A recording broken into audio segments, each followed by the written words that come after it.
and welcome back to the Engine Performance Expo studio.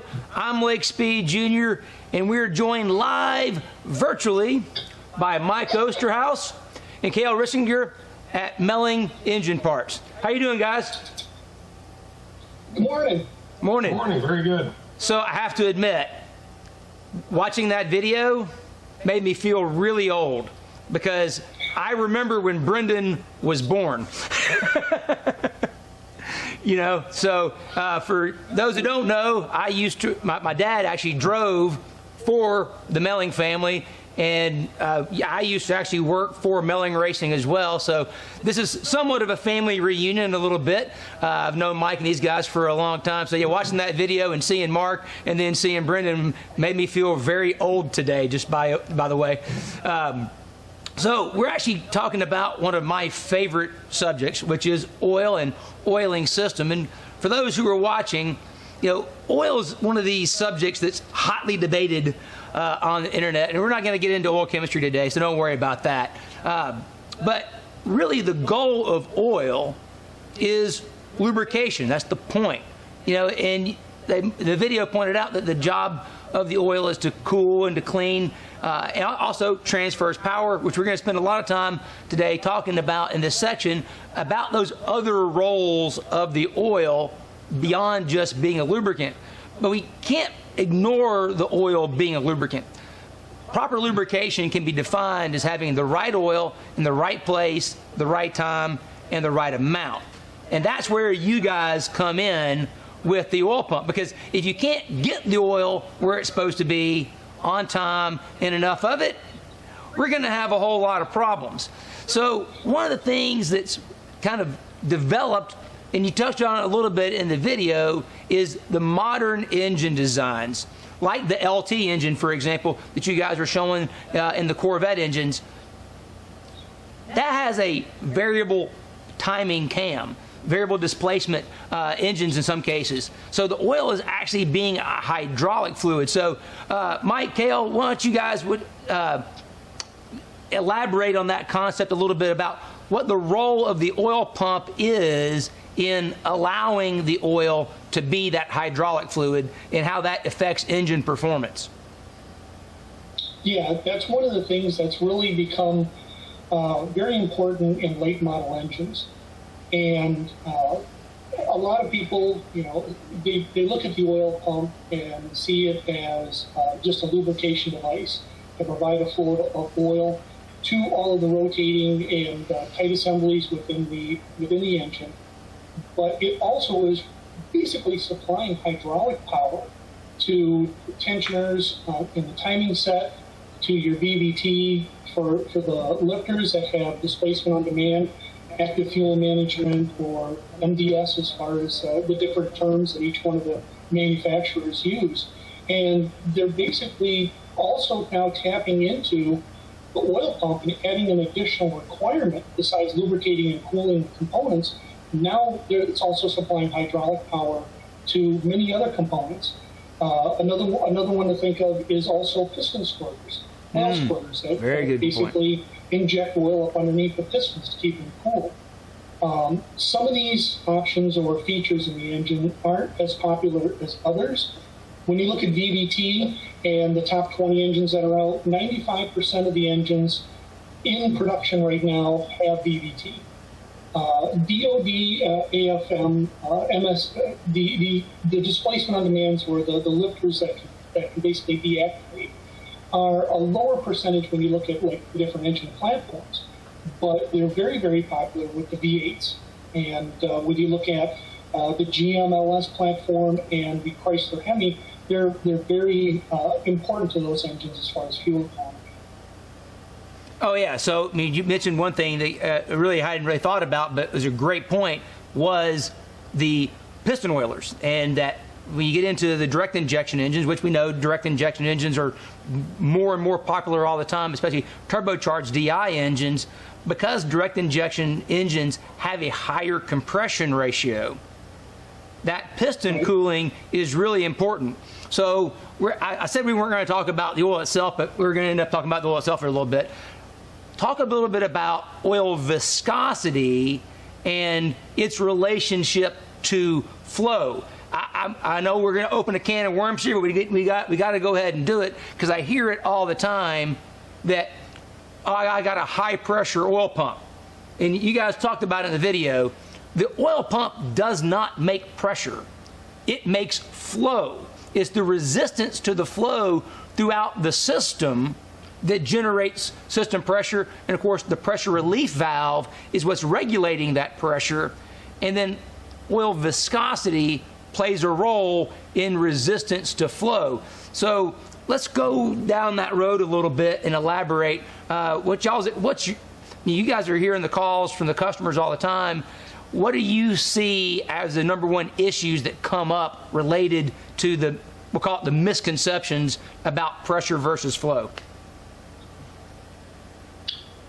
Well, it's a very common question coming into our tech line. Low oil pressure, it's got to be a bad oil pump. That oil that pump is essentially just moving. You can almost look at the engine as a fixed orifice. That pump is just supplying a flow of oil at that fixed orifice. And that orifice is what's going to create your pressure. That's probably the biggest misconception, is that a pump produces pressure. That's a very common question that we get into our tech line. Well, I think the video did a great job of demonstrating that if you take a late model engine that's designed for, say, 5W30, and that's where the bearing clearances, the size of the oil pump, the pressure relief valve is set for 5W30 viscosity, and you open up those bearing clearances, it's going to flow more oil, which is going to be less resistance, which means you're going to have a lower idle oil pressure because of that. So I think that's, again, the video did a great job of elaborating and showing that, but we did want to touch on that. What are your guys' thoughts about, say, for a late model vehicle, well, I'm going to race my car on occasion, I'm just going to put 20W50 in it without making any modifications to the oiling system? Well, in that instance, you could end up with higher pressures due to the increased viscosity. A 2050, I really don't see the need for that heavy of an oil unless you've got a really wide bearing clearance, or you're running, a really high cylinder pressure or something along that line. I think that's one of the biggest misconceptions. If you look at drag racing, NASCAR, the new trend is to go to a lighter oil. You've got less rotating resistance. The heavier viscosity, I think that's kind of becoming a thing of the past, to be honest with you, in a lot of people's eyes. Well, I think, from my personal experience, a higher viscosity oil is really only required, like you mentioned, when you're running higher levels of boost, higher cylinder pressures, they're going to create additional load on the crank. So all things being equal, if an engine was designed to, say, run on 5W30 and you increase boost, say you go up, add 15 pounds of atmospheric pressure to it, now you need to go to maybe a 5W40 or 10W40 viscosity to offset that increased pressure. More commonly, the issue is going to be running E85 or ethanol, methanol, those kind of applications where you have more fuel wash, which we talked about a lot yesterday in some videos, that increased fuel dilution is going to reduce the viscosity of the oil. So really, if you're going to that kind of fuel, you're just, by going up in viscosity, you're really just kind of neutralizing the fuel effects. So it kind of balances out. One of the things that I know from doing some testing with at Ben Strader's place on the LT1 engine, we did a test with General Motors and Oak Ridge National Laboratory. We ran 0W12 in a brand new crate LT1 engine, and it ran great, no problems. The only time we needed to adjust that viscosity in that engine is when we went to aftermarket springs that went above stock spring levels, because you were putting more load on the cam bearings. It actually wasn't the rod or main bearings that saw increased wear from the 0W12. The only time we saw increased wear with the 0W12 is when we changed the valve springs, and then we saw increased cam bearing wear. So that's one of the things we kind of see. Now let's check and see. I think we had some questions that had come in along the way, so I want to make sure we get to those questions. Yeah, we do. Okay, here. So the first question is, what's the minimum oil temp before running an engine hard? You guys have any comments or feedback on that?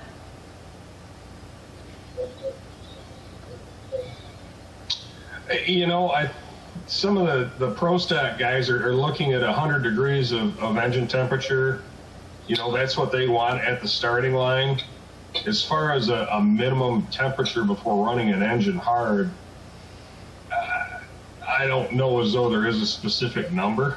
I would think for an everyday daily driver, you know, or something you wanted to live, I'd want to be at normal operating temperature, you know, in that 160, 180 range.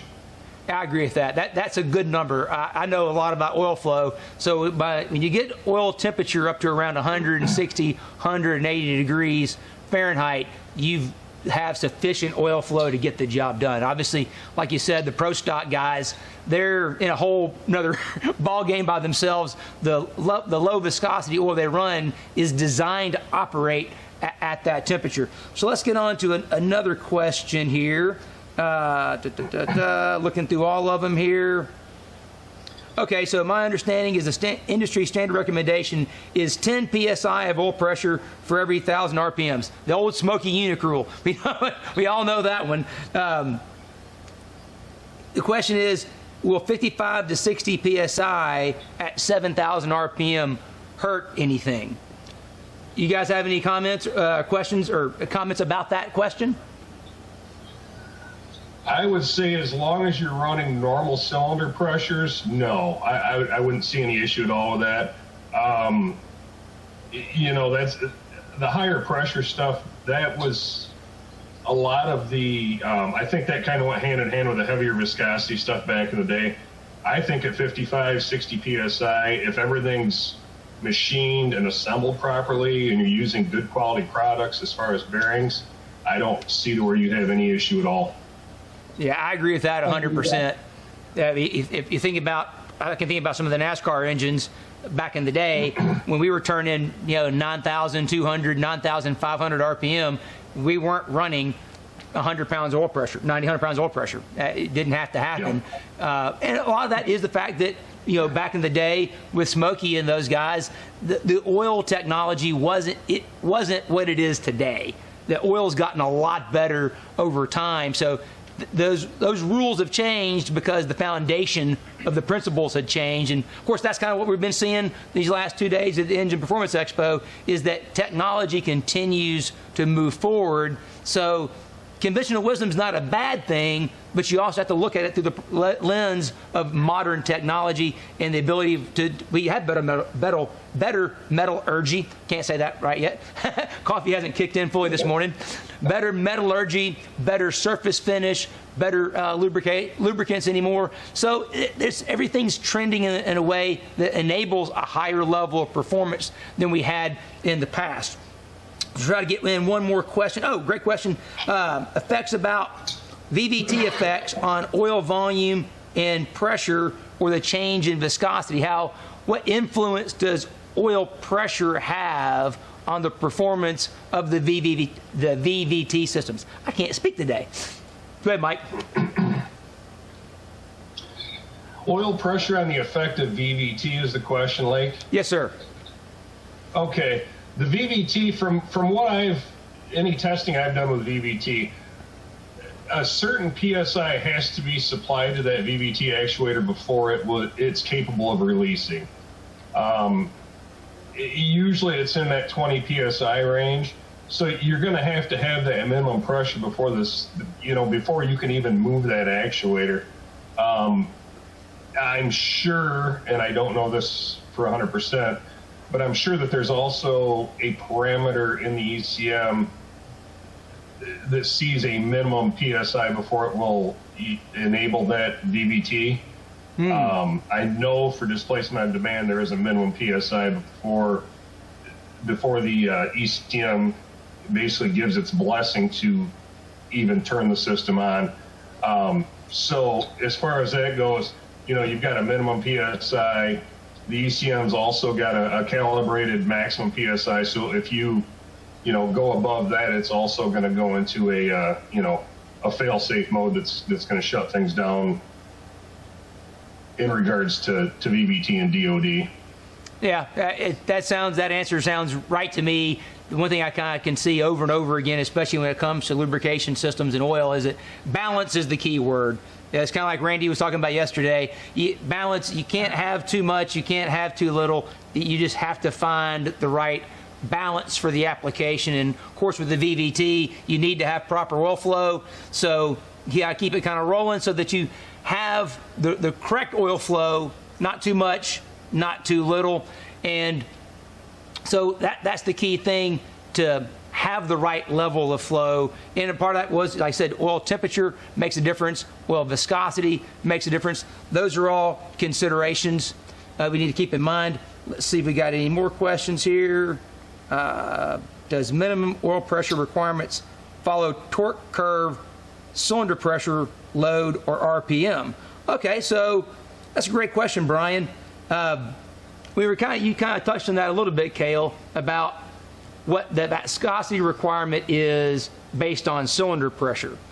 And I know that as engine RPM increases, oil film thickness on the part actually increases. We were talking about yesterday, you guys probably weren't watching, about the water skier analogy, that the faster the boat goes, the skier comes up out of the water. So at high engine speeds, you have thicker oil films for the same viscosity oil that you would. So at, say, 10,000 RPM, a 0W20 gives a thicker oil film on the bearings than it does at 5,000 RPM. That's called the Strybeck curve. We won't get into that right now, but that's a function. But the other part of this question, I think is more important, that you touched on earlier, Cale, is cylinder pressure. That the higher level of cylinder pressure puts more load, which, back to the Strybeck curve, if you want to look that up, the Strybeck curve is a calculation that's viscosity times speed divided by load. And of course, when you increase load, because you're dividing by it, it has a very powerful effect on film thickness, which is, I think, the point you were making earlier, Cale, is that viscosity is going to have to increase to offset that increase in cylinder pressure. Would you agree with that analogy or statement? Yes, I would, without a doubt.